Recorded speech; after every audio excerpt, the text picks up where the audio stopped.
Welcome back to another Game Time Discussions. I'm Emery Cuzzy. I'm here with Dustin Zimmerman. We are going to be doing the Big 12 prediction show. We've already done the ACC and the Big 10 so far. The Big 12 is actually probably the most, what's the best word? Annoying, Unstable. ridiculous, unstable. Yeah, the hardest possibly to predict by far because truly at the end of the day, there's like 8 teams that you could be like, oh, they all made the conference playoff, conference championship. They Sure. all had a chance, and last year, if you watched last year at all, we had Oklahoma State, who was a top 3 betting favorite to win this conference. Didn't went 0-8, 0-9, hmm and then you had Arizona State, who was predicted to be last, and they won the conference. So Yep. basically, what we're saying is it's not necessarily going to be one where we're confident in any way. Nope. But we did have a fun time, making these, of course, because at the end of the day, this is a conference where there's a lot to talk about, a lot of good quarterbacks and stuff like that. So Yeah. um, let's start off with the team that doesn't have a quarterback at the moment. Originally last year, we had KJ Jefferson starting for this team. RJ Harvey was the running back. Both of those things are gone. KJ was benched, and this is a team that is trying to restart with a 8 offensive transfer starters, 7 defensive transfer starters. It's more quantity over quality. Yep. Just 2 4 stars in that group. And there's a new quarterback in town because we said that Jefferson got benched last year. RJ got benched last year, and it's going to be interesting for sure. So Taven Jackson is going to be who's starting. He was originally at Tennessee, then Indiana, and now UCF. So he's been around. Never been a full-time starter though. So we'll see what he can do. Completely revamped wide receiver room.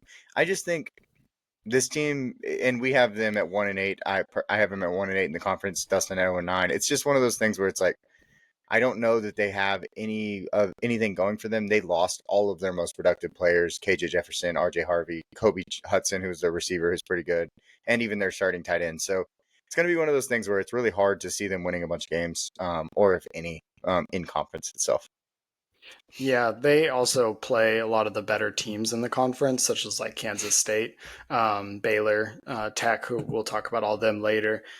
Your one win, it looks like, is to Oklahoma State, who's kind of going to be a get right year for them, anyways. We don't really know if they'll return to, the Mike Gundy teams we saw who were really good, or they'll be like last year and be really, really disappointing. Right. It's just yet to be seen. I personally think Oklahoma State will win. Gus Malzahn, I've lost all confidence in. He somehow screwed up having KJ Jefferson and RJ Harvey in the same backfield last year, which should have been a path to many wins when you have 2 very talented players in the dual threat at QB. And we just saw what he did there. And then he did absolutely nothing in the transfer portal. I think they were like 40th overall. So Mm-hmm. Which they're is actually 6th. 8th in the Big 12, which is kind of surprising, to Yeah, say the which is least. I think says more about the Big 12 than anything, but also there's the question of bias in terms of how they view conferences and all that kind of stuff, Of which course. changes it. But either way, I don't have a ton to say about UCF. I expect a very disappointing year Yeah, it's overall. unfortunate for Yeah. sure. I think the next team is more interesting though, so go ahead. Yeah, Arizona. So we saw them last year. Perennially not the best team. They did pretty well when Jed Fish was there. We talked about him. He went to Washington. Last year they had Noah Fafita and Tedero McMillan. We kind of expected an explosive offense, just beat by those 2 names, but unfortunately everyone around them underperformed. As you can see, they were 96th in offense and 106th in defense. They didn't exactly have a stellar year last year. And then this year, their SP Plus is 60th. They're not returning a whole lot. Their transfer portal rank is 52nd, so they didn't add a whole ton. One guy they did add that you and I really like is Ismail Mahdi from Texas State, Mm-hmm. which you went to Texas State. But outside of that, not a whole lot to add on for them. Yeah, and even just a guy like Noah Fafita who had some aspirations of being like a pick in the NFL draft and stuff like that this Mm-hmm. last year coming up into this year possibly too, but it's just going to be really hard. I mean, scheduling is the main talking point, and I have them losing every game in the Big 12, and that's just Yep. because if you look at their Big 12 schedule, every team they play should be better on paper. It's like they're probably underdogs in every game they play. They play Kansas State, Iowa State, Oklahoma State at a neutral site, Yeah. which makes it even harder. BYU, Houston, Colorado, Kansas, Cincinnati, Baylor, Arizona State, all of those teams, that's a really tough schedule. The games Yeah. they could win. Oklahoma State, we don't really know what they're going to do. They were bad last year, but we expect them to have a bounce back somewhat. Colorado, we will talk about them here pretty soon. Houston, that's another team, but it's like there's not very many teams on that schedule that keeps them from, to me personally, from at least winning. I don't think they get to 4 wins, and I see you have 4 wins. I don't know who you have them beating in the Big 12. Oklahoma Probably State okay. and BYU. Oh, and BYU. Okay, yes. We'll talk about their situation too in a minute. I forgot about them, Yeah. but yeah. So it's like it's going to be really Hmm. hard for me to find wins for this team, basically. And that 5.5 win total, I would say that under is pretty juicy right now. Like it really is. I mean, So it's like we mentioned at the beginning, the whole conference is so irrational. I'm trying to go off of, well, experts say they should win 5.5 games. And like you said, I'm having trouble scrounging up 3.5. I'm And saying I so, don't know. we've got the same two non conference wins, but then outside of that, Oklahoma State, like you said, I don't know yet. I think they're going to be better, but at the same time, they don't have the players that made me think they should have been better last year. Hmm. So, and then, It's tough. It's tough. And BYU, we'll get to them here in a second, and yeah, a couple teams to talk about why we think they could lose to an Arizona team. I'm actually not surprised or against what you put there. So, I'll go over to 14. 14 plus place team is the West Virginia Mountaineers, and their schedule is not in favor either. Their home games that they're going to get to play, and I'm talking about a team that wants to make it to a bowl game, right? So they need 6 wins. Neither of yeah. us gave them 6 wins. Their win total is 5.5. Their Mm-hmm. schedule isn't favorable. They play Pitt at home. They play Utah, TCU, Colorado, and Texas Tech all at home, which are good games to have at home if you think they can find an upset. But at the same time, like those are some of the games you wish you got on the road and were like, okay, they could beat the crap out of us, but we have a chance on the home games, like against Mm-hmm. their away games here are UCF, who we had them winning against, Houston, Kansas, BYU, and Arizona State. So their Yep. away games are the games you wish they were had at home to give them a Yep. better shot of like getting some extra games under there. They do get a new quarterback. Garrett Green is gone. He was the longtime quarterback there. For a younger quarterback, Nico, I'm gonna mess this up. Marchol. What do you think? Probably Markiol. Okay, we'll see. Um, Biggest highlighted player, of course, is going to be Jaheim White. If y'all don't Yeah. know who that is yet, he's the 1-2 punch with CJ Donaldson last year. CJ Donaldson goes to Ohio State. Jaheim White is the electric player that's kind of like explosive out of the backfield, going to get you the those bigger explosive plays, good pass catcher and things like that. He's going to be the biggest like player that name wise that'll be coming out of this team. Yeah, I'm almost concerned he's going to have a down year because he's kind of their only weapon, and everyone knows to watch for Jaheim White. It's almost like the Ollie Gordon last year, where it was known that he was going to be the player that they went to, and early in the year, he set a very poor start and never really picked it back up. Obviously, different kind of player, though, so we'll see how they do. But I completely agree with what you said about the schedule, too, is you really hope to see these lesser teams like West Virginia to have their home games against the teams that they need them to be against, like Arizona State, for instance. Give them at least a chance in that. I don't see them going on the road and winning almost any of these games. And then even the ones they have at home, they've got to play like TCU, Pitt, Texas Tech, teams that I don't know if they would beat on a neutral site or at home anyways. And it's almost like a wasted one. Like you wish that one, or they would wish that one was switched with one of their away ones where they could, like you said, potentially flip the game because of home field advantage. I think I have them going 5-7. So I'm still I only under that have bowl them threshold. beating two Big 12 teams. That's Houston and going to be UCF. So those are the bottom teams. Like that's kind of where we're going to be talking about here in a second. So, or I've already talked about. So let's go over and see the next team. It is going to be Colorado. So slight Start her off. asterisk here because today Dion had a press conference announcing bladder cancer. Luckily, he had the tumor removed, and I believe his entire bladder, from what I was seeing. So hopefully he's recovering well from that. I didn't see. Did they announce his status for the season? Because there's a lot of rumors he's not going to coach, but I didn't actually hear a statement about it. So this is a prediction prior, just for everybody to know. This is prior to the Dion news. We didn't even know this until today. So this is a schedule prediction prior. We had them going 5-7 and 4-8 without that. And so we don't know. I don't know yet if Dion will be coaching. That has not been said or not. We will give you all an update when we get a chance, obviously. Yeah. And you can also, hopefully get some notifications from ESPN that will tell us, because it is such a polarizing name in Deion Sanders. Right. This team is built because of Dion, though. And that's kind of the hard part, is like they were 23rd in the transfer portal, which is pretty good.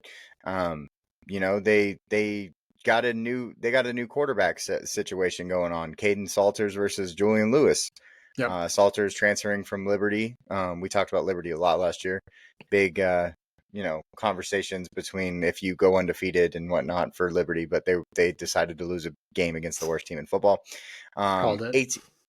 1,886 yards last year, though. 56.3% completion rate, 15 touchdowns, 6 interceptions. One of the top recruits coming out of his class. Big regression from last year, though. And then Lewis is going to is a freshman from Georgia, who is a very interesting name. We don't know enough, but right now the expectations is Salter will be the starter.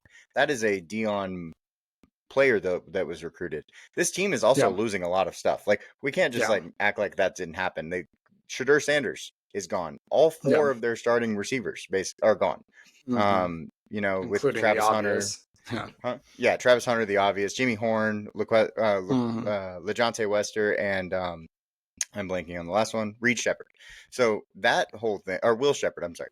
All those guys being gone, it's just really tough to see them going back to 9-4 as they did last year.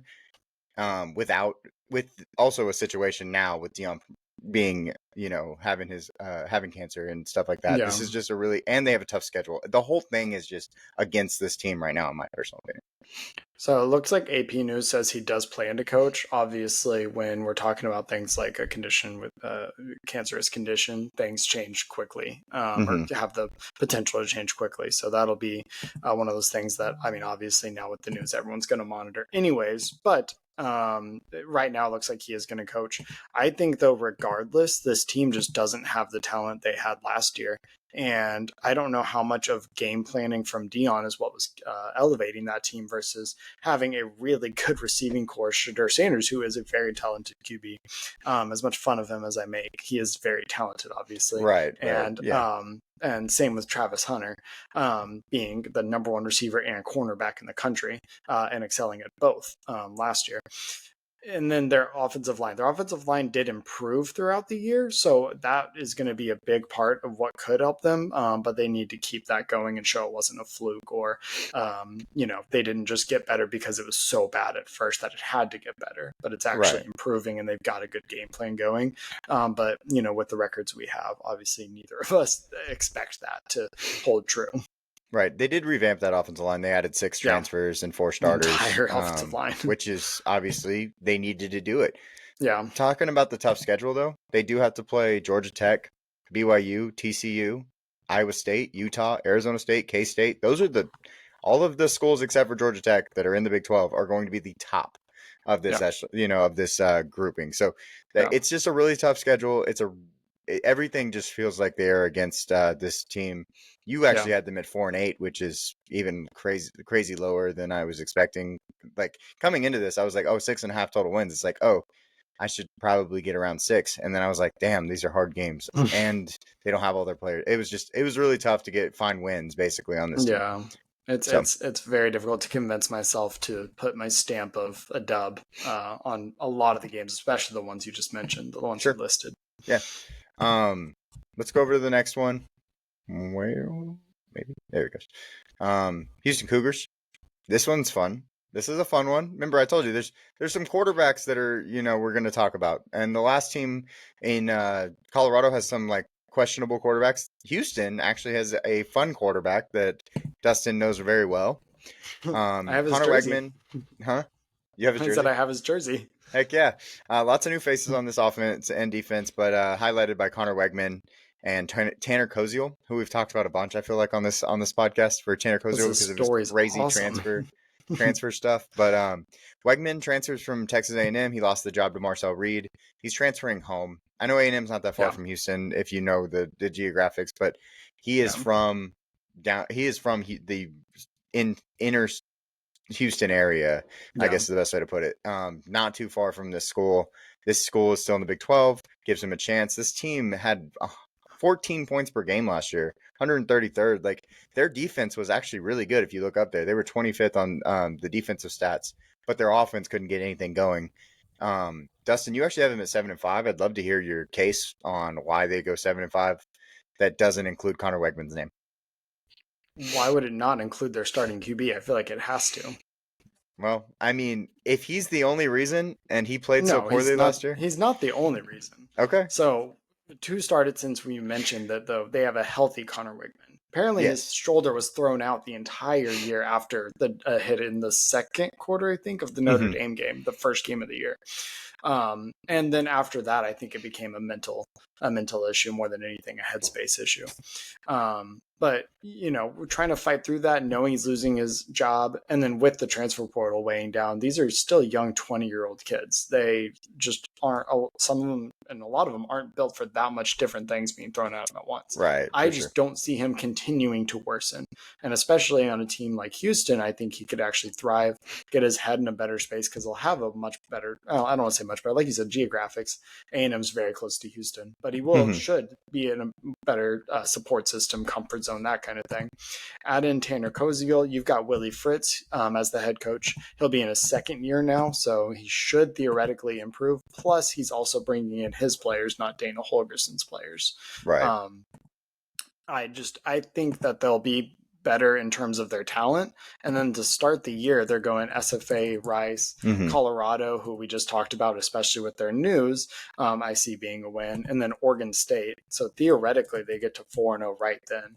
And then after that, they've got Tech, Oklahoma State, Arizona. The two of those are very winnable. I don't think they beat Tech. And then Arizona State, then West Virginia, UCF, TCU, Baylor to end the year. So their Hmm. schedule outside of the very last 2 weeks is one where they should be able to start 4-0 with just good coaching and Wigman not completely sucking. Yeah, I, And then I from agree. there, they only need a couple more to get to where I have them at. Yeah. Basically, they play the bottom part of the Big 12, so Yeah. they could win. I basically said they were going to lose against the Oklahoma State, West Virginia, those closer Yeah. games, but at the same time, they could flip those. They need 6 wins to make a play or to make a bowl game. I think that's very much so in the cards for this team. And I'm not against 7-5 either because, like I said, they do have some very favorable games at the middle of the year, the end of the year, and then they play Arizona State and some of those harder teams in the middle, but Yeah. Texas Tech that are going to be tough. But Yeah. otherwise, I think they're really solid schedule wise. All right, you got this team right here because you were really harsh on them actually, even knowing we're only 2 So games apart. I was barely harsh on them. I'm right. It's not like I gave them 3.5 losses extra or anything like that. Their win total, as you can see, predicted is 6.5 this year. This is the BYU Cougars. Now, I would have been higher on them, and Emory, I think, was too. But then their quarterback got into some legal troubles, Hmm. which we won't dive too much into because we're not a law show. But Jake Retzlaff will no longer be the QB, and he walked on at where was it? Tulane? Yeah. Yeah, he walked on there. But they are returning 2 running backs. They're going to have McKay Hillstead. I just was not impressed by his stats previously. His total QBR being 33.6, if you will. Hmm. I just was not overly excited about them. And aside from what essentially was a meme for half the year and how Jake Retzlaff was playing in his various nicknames, Hmm. everyone kind of expected BYU to be a team that's 4-8, 5-7, like they perennially had been for quite a while now. So I just see them regressing to the mean of that. Okay, that's fair. I do like their 1-2 punch. I kind of have them a little higher, and I think it has to do with the fact that I like Chase Roberts, their receiver. Sure. He had 52 receptions, 854 yards, and 4 touchdowns last year. He will be draft eligible, so he has a big year to improve, obviously. And then LJ Martin. LJ Martin is actually one of my like sleeper running backs for the class. He was a lot of fun last year to watch, especially, Big 12 is an interesting league because so many points are scored, so many things, it's one of those things. And LJ Yeah. Martin was one of the most consistent players I saw just like while watching football on Saturdays. I really Sure. like him. And then, yeah, I don't know what to think of McKay Hillstead, but, transferred from Utah State in 2023. Utah Hmm. State has had some of the worst quarterbacks in football, and also bad team play. So Yeah. maybe being on a little bit better, more active team will help him bring his stats up. I think Sure. their defense has been good, so maybe that also can hold. But Yeah. most likely going to return to the BYU of old, like you Yeah. said.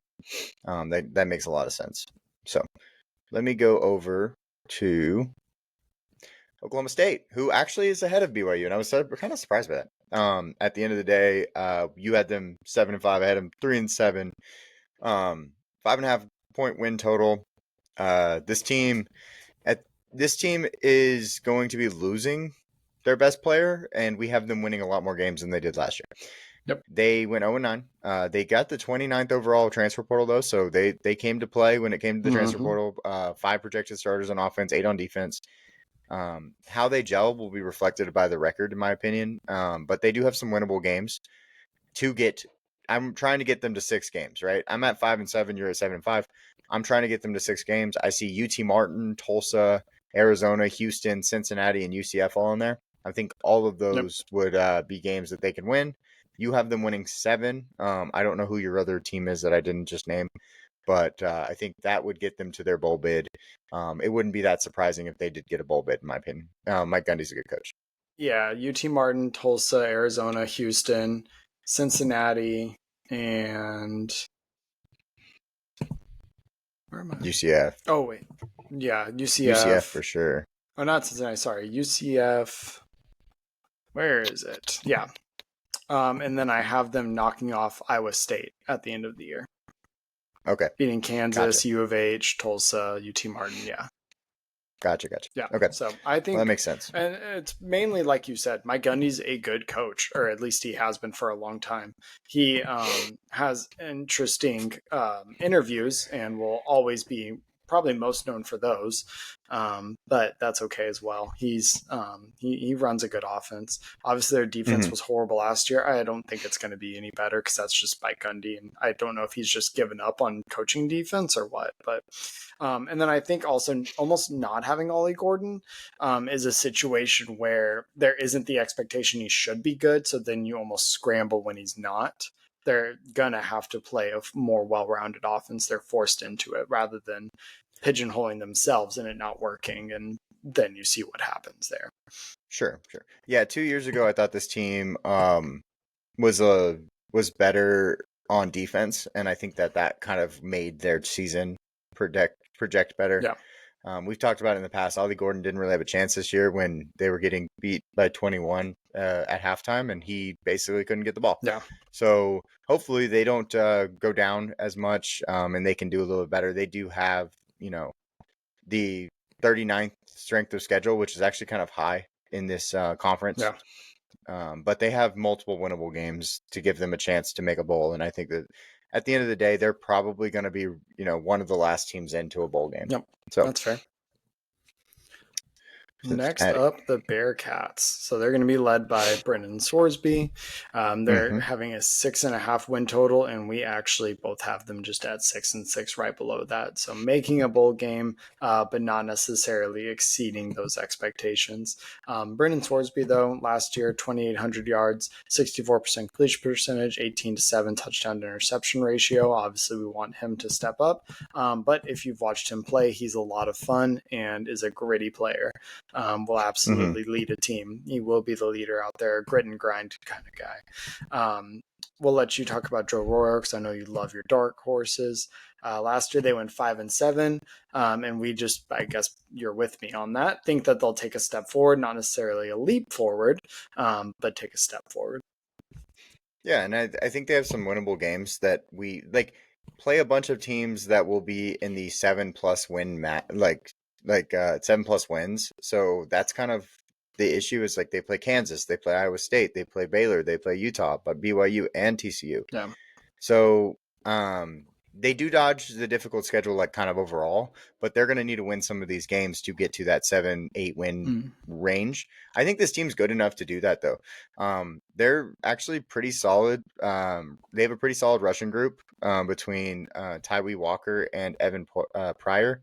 Rotating wide receivers, added 5 after losing others, so kind of a wash in my opinion. But they do have Joe Royer for another year, who is going to be their main guy. He's the dark horse, like Dustin said, for our tight end position. He's going to be the top target on this team. And then you also have Dante Corleone, who is the highlight on defense, 2026 draft prospect. They have multiple draft prospects on this team, so they have talent. They just have to, win some of these games that are a little bit tougher and get, push them over the edge. And they added Joe Cotton, who will be the tackle from South Dakota, who should be a highlight player for this team, especially when you have a guy like Sorsby in the back. Yeah, absolutely. So, let's go over. Kansas is a really fun team. Okay, so we started getting into that range where it's like quarterbacks are like, we're starting to talk about quarterbacks that are, really good and consistent. Jalen Daniels is one of them in a different way. He was not consistent in 2024, not even kind of, but we know that the talent is absolutely there. So that's the biggest thing with him. He was actually a 2026 possible draft or 2025 possible draft prospect. He's going to come back to school because he did not play well. Like I said, he had 2,454 passing yards, but 57% completion percentage, 14 touchdowns to 12 interceptions. But how about this? Okay. The last like 5 games of the year, Kansas looked like one of the best teams in football until they lost the last game of the year. Literally every game up to that point. Then they lose. They were going to make a bowl. Yep. They were going to make a bowl. They were going to be against Florida, hopefully, because the two teams were just on a roll. And Kansas destroyed my dreams of that game happening. They ended the season well, though, prior to playing Baylor, like I said. Yep. Winning versus Colorado, BYU, Iowa State, and Houston. And then they lost to Kansas State 29-27. Those are all ranked teams last year, except for Houston. Like all of those teams that I just named are ranked teams except for Houston. They reinvented their wide receiver room with multiple 3 stars from On3, trying to find somebody that works. And how they ended the year should give them legitimate hope with a ceiling of 9 wins, in my personal opinion. Yeah, Kansas almost feels like my Kyle Pitts in fantasy football recently. I continue to want them to be really, really, really good, and they have the makings to do it, and the fan base is there. Lance Leipold's taking them from the joke of the conference to, whoa, wait, we have Kansas on our schedule. We have to actually game plan now. And then last year happens, and I get completely disappointed, and they go 5-7. But to end the year, like you said, they win. They go and beat BYU on the road, beat Colorado by 16, and then they had beat Iowa State by 9 after they had only lost to Arizona State by 4 and walloped Houston like everyone else did. So the team is just crazy in how close they were, even in the games they lost last year.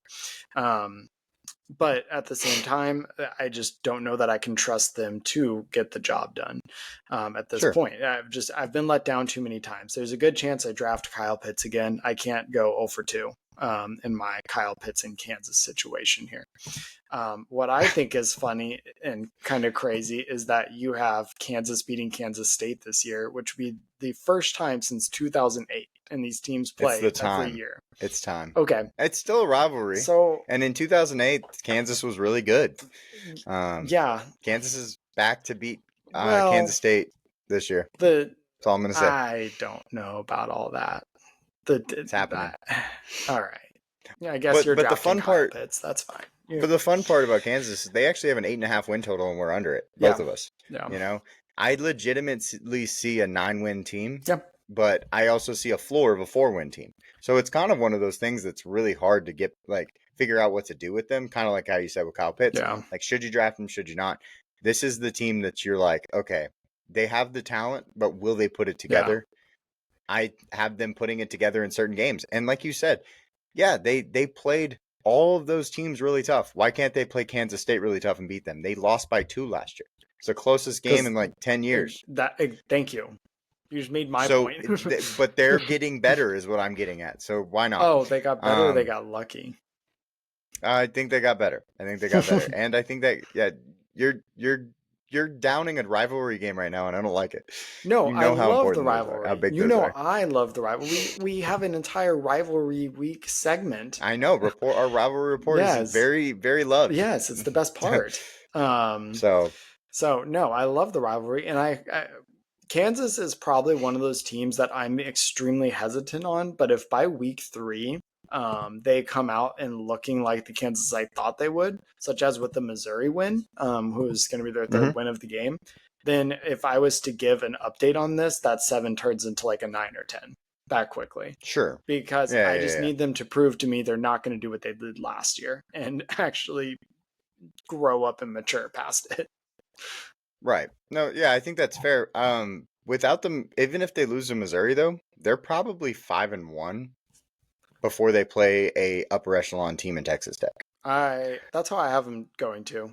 I know. But I want to see. I just have a hard time. Well, I was saying I want to see dominant wins in those West Virginia games, dominant UCF win, that kind of thing, not squeaking them Gotcha. out. Like I need to actually watch them play, and they don't look like it's oh wow, Kansas ran into this or like stumbled into this win versus oh wow, Kansas dominated that game.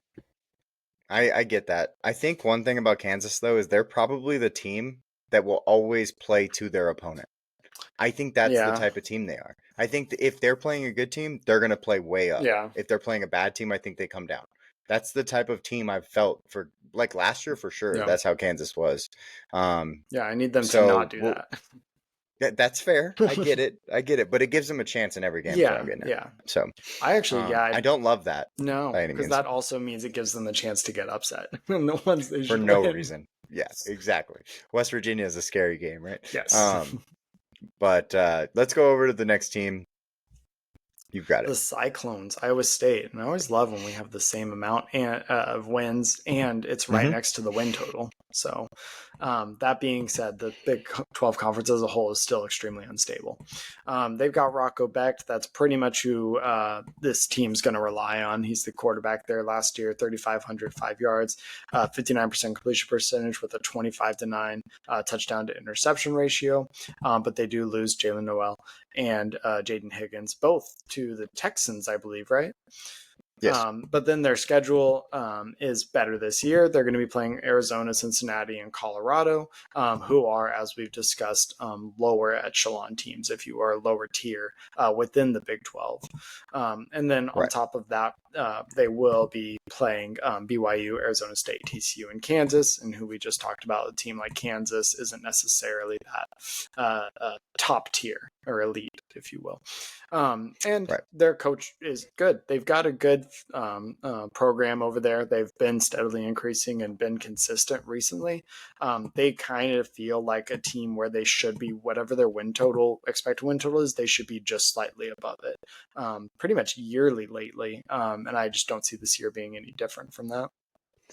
I think, look, Iowa State got worse. In my opinion. Sure. Like they lost some players. I just think they got worse. Like you said, Jaden Higgins, Jalen Noel. That was 2,377 yards of their passing offense. Yeah. Like that's a lot. Which is what, 66%? Yeah, 66% of their offense. And Rocco Becht, like we said, we've got quarterbacks coming up. Here's another one. Rocco Becht, really, really solid player. Going to keep his team in any game kind of thing. But it's more so like they lost players on offense and defense even. Darian Porter, he's at the Raiders now, cornerback. He was one of the guys that, they look to. It's just I'm not high on this team being able to hit a ceiling, like a really high ceiling. But I think that they win every game they're supposed to win, if that makes sense. Sure. They only play 4 upper echelon teams or 3 upper echelon teams. Yeah. We're going to take BYU out of that because we already talked about them. But Arizona State, TCU, and Kansas. Otherwise, they kind of have, a schedule that's kind of saves this team. Yeah. They play Arizona, they play Cincinnati, they play Colorado, they play BYU, they play some of these lower teams. So I gave them every loss to a hard team, basically. I did. I gave them every loss I could to a hard team, and that's fine. That's kind of how it works sometimes, right? Yeah. Arizona, TCU, and who else was my other loss to them? For them, where is it? I don't remember. It's all good. But yeah, so it's just a team that I think is a floor team. Yeah. And, and doesn't really have a high ceiling. Yeah. Basically, is how I look at them. No, for I think sure. we're on the same page with that, though. Yeah, pretty much. Let's go over to the next one. It's going to be the Utah Utes. Dustin does not like Utah. He doesn't believe that they can figure it out, and that's okay. I get it. I absolutely get it. But one thing I want to shout out. This team right here might have the best offensive line in football. Oh, don't worry, Dustin. You can come back at me here in a second. Don't worry. This Utah team has the best offensive line in football. They are just absolute killers. Both of their tackles might be offensive tackle 1 and offensive tackle 2 in this coming up class in Spencer Fanu and Caleb Lomu. Lomu, I did not put on our offensive tackle watch because I think he's going to be a 2027 guy. But if he comes out this year, he could be the offensive tackle 2. We will see. Yeah. I do think that if you just look at the defensive 2024 stats, 29th overall. This offense is going to get better no matter what because they just got a stud transfer quarterback in Devin Dampier. No more Cam Rising. So they got Devin Dampier. They got this O-line that's really good. They're going to run the ball really well. Yep. And I think that is going to be super important. They actually have a really good running back, multiple running back transfers highlighted by Wayshawn Parker. Whoa, that was crazy. From Washington State, 6th ranked transfer running back. So I think this team did a really good job in trying to just say, hey, we're going to pound the ball. We're going to make people uncomfortable. Our quarterback can run. Our defense was good last year. I just have a lot of things I like about this team. This win total, I think, is about probably right, though, at the same time, because this is the Big 12. I'm betting on Utah, and Dustin hates them, doesn't even thinks they should be relegated to the FCS. Yep, pretty much, as I have them a whole half win lower than their expected win total. That is clearly me absolutely hating them and thinking they need to be relegated. For sure. So Utah, the more I read into them, the more excited I actually am to watch them, mainly because of their dual threat capability. My only question with it is they've now had Cam Rising for an entire 401k cycle. So what are they going to do? Will they be able to adjust? Will Whittingham, know what to do with a guy who can be dual threat, or their offensive coordinators? How are they going to be able to move on? Basically, can they evolve from what they've been doing for the last however many years with Cam Rising there? And then also just the receivers they have and everyone, they build the game plan, they build the recruiting, the transfers around Cam Rising being there, and then they have to pivot, during the offseason when it's announced he's medically retiring. So there's just a lot. And then they were already not very good offensively last year. So they're not exactly, we're not talking about the Georgias, the Oregons, the rinse and repeat. And we expect them, they could lose 7 players and we expect them to still be a top 20 offense type situation. So that's my only hesitancy with them, is that this wasn't a week 1 last year. Cam Rising was out and they had all last year to prepare and then all offseason to prepare. This was, we kind of have to figure this out now because we don't have another opportunity after this month to figure this out. So I just don't know if they got the right pieces they need. I think, we're not talking a drastic change like we did with BYU, but I do see them just not being as good as expected and probably being right there around the 7.5. Yeah, I think that's a fair breakdown. I will push back a little bit on offensive just ability. Devin Dampier did lead New Mexico last year to the number 4 in total offense last season. So hopefully he can bring some of that. Most of it was his rushing ability. He had 1,166 rushing yards and 19 total touchdowns, which is an insane number. Right. I love this offensive line. I'm a big believer in the trenches. They're bringing back Lander Barton from last year to their defense to play inside linebacker for them. I just think, I think this team is a lot better, but they did lose so many games. I think truly they're getting pushed down because they played poorly last year, not showing off what the talent is on this team right now. Sure. So I think I'm moving them up. I believe in them. I will say, and this is something that is tough, is they have 8 out of 9 of their Big 12 opponents are at 6.5 win totals. Yeah. So they're going to play Texas Tech, Arizona State, BYU, Colorado, Cincinnati, Baylor, Kansas State, and Kansas. Like, those are hard games. Yeah. They are. I think that they, can win them. I believe in this team. You have them losing 4 of those games. I just happen to have them winning more than you did. Yeah. So that's 6th place. All right, 5th place. Yep. The Baylor Bears. So, and I have them going 7-2 in conference, which is tied for second. You have them 1 game worse, but interestingly, opposites as far as the non-conference goes. Their win total's right at 7.5, though, so we're both pretty close, kind of expecting them to follow that. They've got Sawyer Robertson as the QB returning. He's expected to really elevate his game this year and be a draft riser. A lot of people are already talking about him as far as his draft stock goes. And like I said, he's just expected to be their leader. Had 3,000 yards last year, 62% completion percentage with a really good 28-8 touchdown to interception ratio. So they've got a lot of their core coming back, but they do start the year with a difficult schedule to open up. It's going to be against Auburn and SMU, which are not easy games by any means. Both two pretty good teams in their respective conferences, SMU being higher in the ACC versus Auburn being middle of the SEC. So that kind of just sets the standard for the year. Looks like you have them winning both of them, and then I have them losing both of them, but then doing slightly better in conference. Yeah, this was so disclaimer, we didn't have like teams that were just obviously going to the conference championship. Baylor was one of the teams that I had to. Okay, so you're going to see in the next 5 teams, all of them, including Utah in my situation, who I had tied for first. All of these top 6 teams had an opportunity based on tiebreakers to make the conference championship in one of our brackets. And so it's a fun thing to talk about. Yeah. Yes, I had them beating both Auburn and SMU, but I had them losing to Arizona State, TCU, and then I had them losing to Utah. So guessing Utah, you had them winning. That was probably the only difference, or something similar to it. But it was, like I said, the top of this conference is really hard to predict. Yeah. I like Baylor. I actually really like Baylor. I think that they come with a lot of fun, like, players to give, to kind of talk about. Bryson Washington and Dawson Pendergrass, the running back duo. They had 1,700 yards between the two of them last year, 18 touchdowns, and they're just going to get better. Yeah. Wide receiver wise, they have Josh Cameron and Ashton Hawkins. They had 1,321 yards and 15 touchdowns last year. Like, they have a lot of really good players. The reason I had them winning the first 2 games is because of the age. Sure.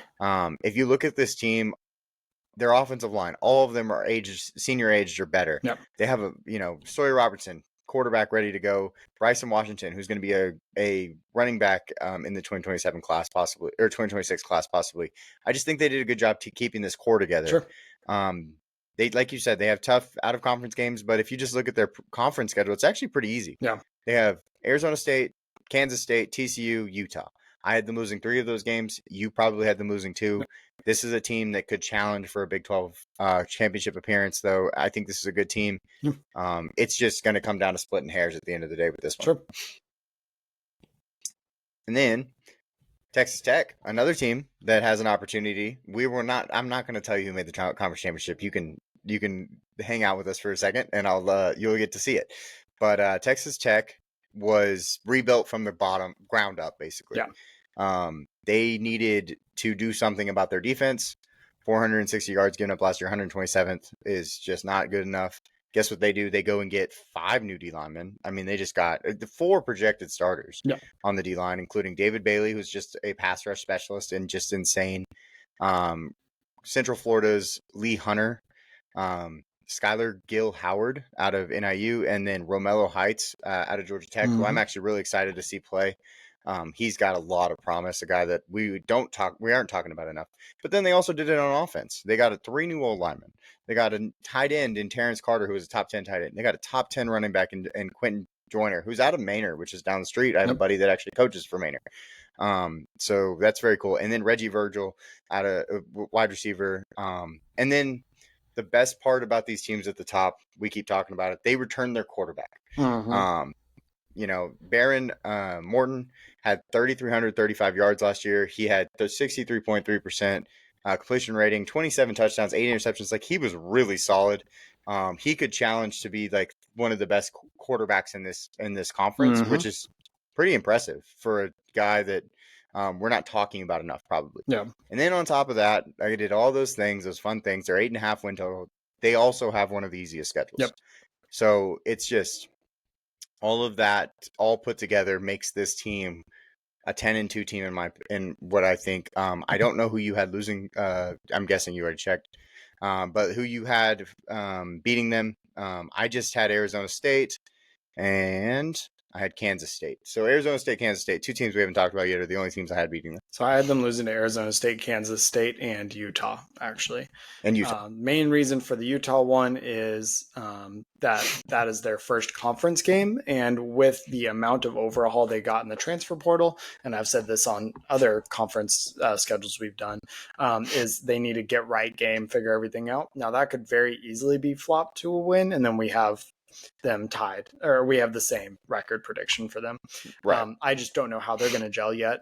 They do have the benefit of playing, 3 games? Mm-hmm. Yeah, 3 leading up to it, and one of them being Oregon State. So they should have time to mesh, all that. They aren't replacing their quarterback, like you said, Baron Morton, who is an absolute gunslinger, which is big to not have to replace that part. But that's what it's just going to come down to in that one. It's just consistency and who they've got put together. Yeah, 69th strength of schedule, one of the lowest. There's only 70 teams in the Power 4. That's, not almost there. Yep. So pretty good for that. They did get the first overall recruiting class. It's just a lot of fun stuff. They did lose Taj Brooks. Yeah. Taj Brooks was really solid for them for the last few years. But what they did is they just went out and got more running backs and more players and more talent. So we will see. I'm a believer in this team. I want to, of course, see if the transfer portal versus building your players up, which side is better. Yeah. Texas Tech is the team to watch to see if the transfer portal is going to change everything, basically. Let's go over to the next one. This is all you. Yeah, so Arizona State, the Sun Devils, dilly-dilly, if you will, with Coach Dillingham there. Obviously, we saw them absolutely fly up boards last year from a team who wasn't that competitive to, wow, this team is really competitive and really good. Cam Scadaboo, Sam Levitt leading that team, and having Jordan Tyson on the team at wide receiver. Right. They're bringing back a lot of last year, obviously, save for Cam Scadaboo, who's now on the Giants. Levitt, he's looking to build his draft stock up. Last year, 2,885 yards, 24-6 touchdown interception ratio. Plus, he has a rushing upside. Jordan Tyson's coming back, again, building up his draft stock. They've got a good defense, bringing back their top tacklers. And their schedule is not completely overpowered or really even an easy schedule, if you will. It's pretty middle of the road. So 10-2 feels really good for them. Yeah, I have them losing to TCU and Utah. I don't know who you have them losing to. I'll let you check it while I do a fun spiel about their offensive line and how seasoned they are. Baylor and Iowa State. So two different games. Different. Awesome. This offensive line is very seasoned. I think that's always good, especially when you have a quarterback that runs and moves around so much in the pocket. It's going to be hard, of course, replacing the production that Cam Scadaboo gave you. Yeah. He's just, he was the MVP of the game against Texas, and they lost that game, that kind of thing. This offensive line is highlighted by right tackle Max Ihinaker. I believe that's how you say it, actually. I know you're gonna look at me funny. I believe that's how you say it. We're going to get that figured out because he is going to be a guy we're going to talk about this year. They did get 1 4-star transfer and running back Kane Udo. He was the running back for Army last year, and Army did so well. But I'm excited to see what Kane can do because, of course, Scadaboo's gone. Yep. So this is his replacement, basically. Yep. But this team is very experienced. I think last season was kind of just a glimpse of what they're going to be. I think they're recruiting. Kenny Dillingham does a great job recruiting. He does a great job keeping players. I think I don't know how great of a football mind he is. I've never really really listened in on anything, but I do know that people love to be around him. Yeah. And they want to be on the team with him, and they really want to play for him. So I think that's awesome. And he's going to keep doing good things. And I think that Arizona State, We will talk about if they made the championship or not, but tied for first, tied for second. I think that's a really, really solid year for them. 8.5 win total. We've got them going over. Yep, I think we're both in agreement on that pretty solidly too. Oh yeah. Second overall team is going to be TCU. TCU is also returning their quarterback. You got Sam Levitt. You got all these guys, but another quarterback that is really underrated in my personal opinion, Josh Hoover. Yep. This guy is awesome. He had 3,949 yards last year. That's almost 4,000 guys. That's a lot of yards. Yeah. It's awesome. 66.5% completion percentage, 27 touchdowns, 11 interceptions. One of the more 2026 underrated prospects this we're going to see. Yep. He did lose top three of the top wide receivers on the team. Jack Besh and Savion Williams are in the NFL. Eric McAllister is back though. He was one of the better ones. And then they added Jordan Dwyer in Idaho. And Jordan Dwyer is a stud. Yeah. Somebody like that is no one knows about. That dude's a stud. Yep. He had 78 receptions, 1,192 yards, and 12 touchdowns. Ended the season with 3 straight 100-plus yard games and 5 total touchdowns. He's a stud. Yeah. So remember that name first off. And then this is one of the best defensive units they have had, which is important because TCU is not built on their defense. They never have been. Right. So I think that that's important. They are highlighted by some really good players, and Bud Clark at safety, and then edge Devine Deal at the edge position. Yeah, so love what you had to say about that. And Josh Hoover is a really fun guy to watch if you haven't seen him play. He's just a very exciting player. Really good quarterback. And then he also has he tries to rush. It doesn't work very well. They kind of use him more in special packages. He did have 4 rushing touchdowns last year, but I think like negative for the year because in college sacks are negative rushing yards. Right. He's not going to be your guy that's going to break off big runs, but you can use him once you're inside the 5 and if you need to. But outside of that, like you said, their defense is going to be pretty fun. They're returning a lot of guys. And then, like you said, I'm excited for Bud Clark. Interestingly, when you're talking about things like this, how they have a worse record for both of us than Arizona State, but because they're non-conference, we have them at the same record for the conference record, which makes tiebreakers and whatnot super fun. Yep, which we will get into after we talk about the number 1 overall team. If you don't know who it is yet, it's Kansas State. Kansas State. And they actually have a worse record, like we said, than Arizona State, going 9-3 for me and 7-2. Dustin has them at 10-2 and 8-1 though, giving them the tiebreaker on that. Also, Kansas State is a very fun team. Another quarterback that we have to talk about is Avery Johnson. I think that Avery Johnson's really solid, and we just have to. It's not even just Avery Johnson. I mean, Dylan Edwards is going to be an awesome running back for them. Also, he is lethal. Yeah. But putting the 2 of them together makes this team go. Yeah. They lost DJ Giddens last year, but they just replaced with Dylan Edwards, who had 74 rushes for 546 and 5 touchdowns. Behind DJ Giddens, who was one of our favorite running backs in the class. Yep. This team is just they went out and got wide receivers. They got 4 wide receivers in transfer portal. They got a solid defense. Austin Romaine will highlight that the defense. He was one of the highest graded PFF guys last year. This team is just really good. Yep. And then they have this schedule that also allows them to get to this point where they make the playoffs or where they make the conference championship, at least for Dustin. Yeah, I mean, we'll see if they make it for me. Hardest games are Baylor, TCU, Tech, and Utah. All of those very winnable. And then they also have their rivalry with Kansas, but again, they've won the last 16 against Kansas. I like Avery Johnson a lot. He also got to learn under Will Howard, who went on to have a very successful last year of college. So, and then he's got huge rushing upside too. Guy's a crazy athlete, awesome head of hair on him. If you haven't seen it, go check that out. So it always makes the team better. Absolutely majestic as he's running down the sideline. So you need to check it out if you haven't. But yeah, all the things you said, plus I think Avery Johnson is just going to be a really good college QB this year, and that backfield of him and Dylan Edwards is going to be a lot of fun to watch. Like the Big 12 as a whole is going to be a ton of fun if you're just like, oh, I don't have a team I'm rooting for right now playing a game. Go watch a Big 12 game. It's going to be amazing every time. Yeah, probably going to score like 65 points, and you're never going to be mad about it. I swear. You will not be mad. It's going to be, especially at night. Yeah, I love night Big 12 games for no reason. yeah, Those are the best ones too. When you get like a Utah or BYU, Oklahoma State was such a good game on Friday night last year. And Oklahoma State almost beat them. The 0-9 Oklahoma State almost beat the like what I don't know. Did they go 9-3 BYU did or 10-2 or something like that? So like yeah. it, they are always close games. It's always good football. I'm gonna just point something out really quick. I actually have 5 teams tied for first place. So the tiebreaker took me a minute to actually get all figured out. So we will look at my conference championship games. So mine is Texas Tech and Kansas State. Kansas State.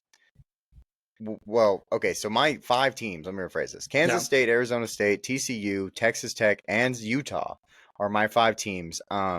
They kind of all beat up on each other, but Texas Tech and Kansas State was an automatic. Yeah.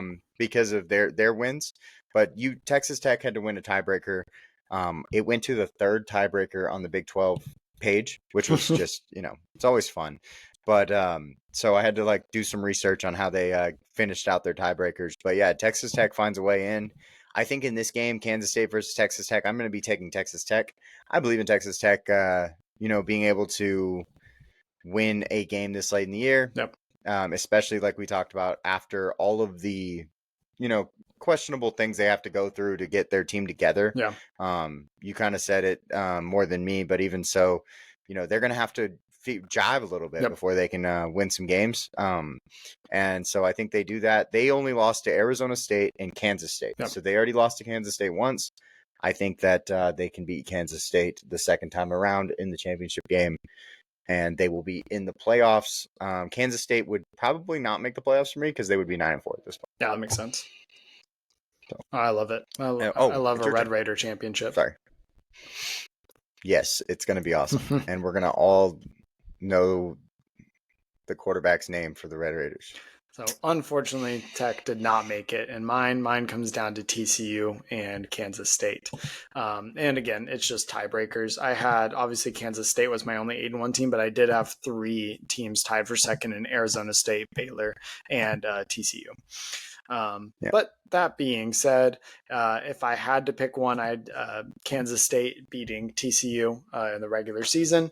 And I think Kansas State will still be the better team by the end of the year. I'm not going to say the whole, because I get it with you. If I was in your shoes and had your layout, I would also have Tech winning the rematch. I don't foresee that happening with TCU and Kansas State. I think Kansas State is just better talent-wise than TCU, and that'll just continue on in the championship versus Tech. I think will grow in talent throughout the year, and they would benefit from a rematch instead of a situation like this. Right. So mine would end in Kansas State. Obviously, Kansas State would make the playoff, by the end of that.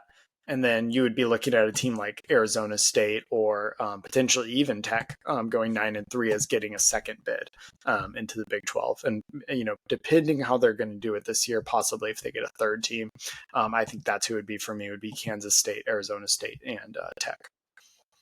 Right. I think that it's probably going to be 2 teams, but yes, if you put them in that order, if it was me on my schedule, the teams that would make it, I have 3 10-2 teams. Yeah. I have Utah, Arizona State, and Tech. So Tech would probably have to win the conference championship to get in. I don't think they can lose the conference championship and still get in somehow. So they'd probably have to win the conference championship. But Arizona State and Utah at 10-12, I think both of them have an opportunity, especially if they do play well enough. And they only lose to each other, basically. So I think that that's an interesting talking point, especially when we do get to our top 25 video.